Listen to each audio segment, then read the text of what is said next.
A name to conjure with, Mussolini. It draws 400,000 to Palermo Harbor with a background of battleships to hear Il Duce. Pernahkah kamu membayangkan hidup di sebuah negara di mana pemerintah mengatur hampir semua hal? Media hanya boleh memuji pemimpin, kritik dianggap pengkhianatan. Orang-orang dipaksa mengikuti satu ideologi, dan rasa takut menjadi bagian dari kehidupan sehari-hari. Di jalan-jalan, poster pemimpin dipasang di mana-mana. Pidato politik terdengar dari radio setiap hari. Anak-anak diajarkan bahwa negara lebih penting daripada keluarga. Inilah dunia yang pernah dibangun oleh sebuah ideologi bernama fasisme.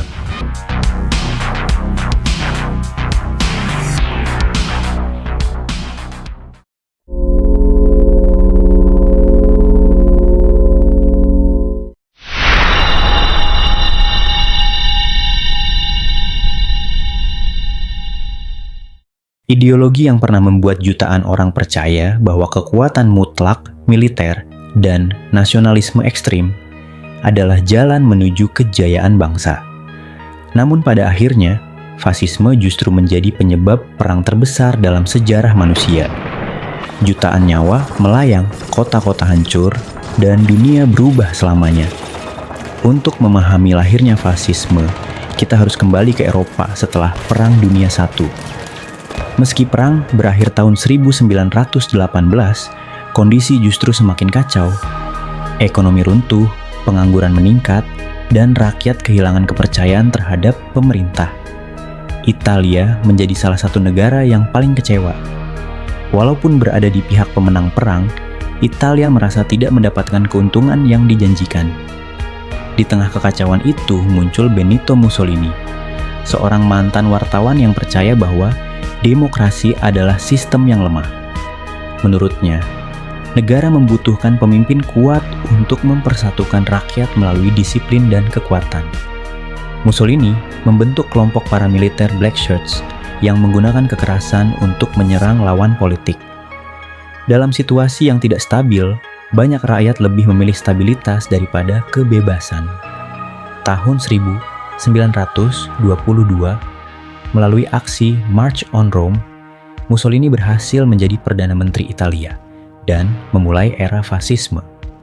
Sedikit demi sedikit demokrasi dihancurkan, partai lawan dibubarkan, media dikontrol, dan kebebasan berbicara dibatasi. Dalam sistem fasis, negara berada di atas segalanya, sementara rakyat dituntut loyal tanpa pertanyaan. Fasisme memiliki beberapa ciri utama: nasionalisme ekstrim, anti-demokrasi, kultus terhadap pemimpin, militerisme, penggunaan kekerasan, dan propaganda massal. Media, pendidikan, hingga pidato politik digunakan untuk membentuk cara berpikir rakyat. Tokoh paling terkenal dalam sejarah fasisme adalah Adolf Hitler di Jerman. Setelah Perang Dunia I, Jerman mengalami krisis besar akibat Treaty of Versailles. Di tengah penderitaan rakyat, Hitler muncul membawa janji kebangkitan nasional melalui Partai Nazi.